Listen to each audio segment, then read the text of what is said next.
আসাম এমট্ৰন এই ডিষ্ট্ৰিক্টত সব মেক্সিমামৰ কি হৈ আছে ব্ৰাউজাৰটো এইটো ফৰ্ম ই ফৰ্মটো খোল খোৱা নাই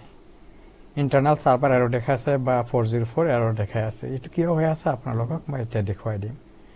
এইটো হৈছে ৰিজনটো হৈছে আপোনালোকৰ যেটো মজিলা ফায়াৰফক্স ব্ৰাউজাৰ আছে এইটো আপ টু ডেট নাই তো এইটো কাৰণে আপোনালোকে কি কৰিব নাম্বাৰ 1 আপোনালোকে সেটিংছত যাব সেটিংছত গৈ পেলাই জেনাৰেলত ক্লিক কৰিব ক্লিক কৰাৰ পিছত স্ক্ৰল ডাউন কৰিব ইয়াতে চাব চেক ফৰ আপডেট অপশন আছে হা ইয়াতে মই অলৰেডি আপডেট কৰি লৈছো এই কাৰণে ইয়াতে দেখুৱাই আছে কি Firefox is up to date এনেকা দেখুৱাই আছে যদি আপোনাৰ আপডেট না থাকে এটো নেদেখুৱায় ঠিক আছে তা আপুনি ইয়াতে চেক ফৰ আপডেট ক্লিক কৰিব তেতিয়া দেখিব অটোমেটিক এটা ডাউনলোড হৈ যাব হা আৰু অটোমেটিক আপডেট হৈ যাব যদি অটোমেটিক আপডেট নহয় যেতিয়া ইয়াতে ক্লিক কৰিব আপোনালোকৰ তলতে এটা লিংক আহি যাব মজিলা ফায়াৰফক্সৰ হেতুত ক্লিক কৰি পালে আপোনালোকে সফটওয়্যাৰটো যেটো exe ফাইলটো ডাউনলোড কৰি লব তাৰ পিছতে ৰান কৰি দিব ইনষ্টল কৰি লব আৰু হেতু উপায় যদি নোৱাৰে আপোনালোকে কি কৰিব সিম্পলি এই মজিলা যেটো ফায়াৰফক্স ব্ৰাউজাৰ আছে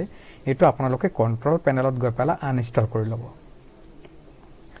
আনইনষ্টল কৰাৰ পিছতে আকৌ আপোনালোকে মজিলা ফায়াৰফক্স নিউ ভাৰ্জনটো ডাউনলোড কৰি লব ইয়াতে নিউ ভাৰ্জনটো ডাউনলোড কৰি লব ডাউনলোড কৰি পেলাই ইনষ্টল কৰি দিব ইনষ্টল কৰাৰ পিছতে আপোনালোকে কি কৰিব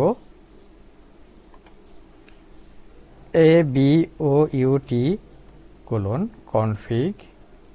লিখিব এটো লখাৰ পিছতে আপোনালোকে এন্টাৰ কৰি দিব এন্টাৰ কৰাৰ পিছতে accept risk and continue click কৰিব ইয়াতে tls টাইপ কৰিব tls টাইপ কৰাৰ পিছত আপোনালোকে তলতে চাব security.tls.version.max ইয়াতে 4 আছে কিছুমানে 3 থাকে আপোনালোকে ইয়াতে এটো পেন আছে ন ইয়াতে ক্লিক কৰিব ইয়াতে 4 দিব তাৰ পিছত ইয়াতে আকৌ ওকে কৰিব সেম তলৰ এটা আছে security.tls.version.min ইয়াতে 1 আছে আপোনালোকৰ তাতে চাব 3 থাকিব কিছুমানৰ তা আপোনালোকে ইয়াতে 1 দি দিব 1 দিবি আকৌ ইয়াতে ক্লিক কৰি দিব এটো ব্ৰাউজাৰ সেটিং হৈ গল তা আমি কি কৰিছো এট ফাৰ্স্ট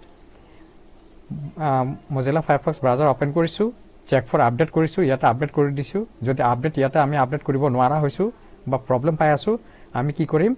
মজিলা ফায়াৰফক্সটো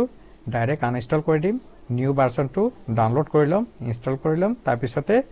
ব্ৰাউজাৰটো সেটিং কৰি লম দেখুৱা মতে তাৰ পিছতে আপোনালোকে কি কৰিব এটো এড্ৰেছ টাইপ কৰিব এন্টাৰ কৰিব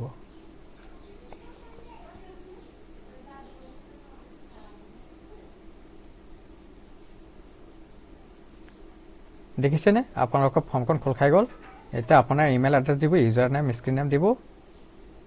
আপোনাৰ ফৰ্মখন খোল খাই যাব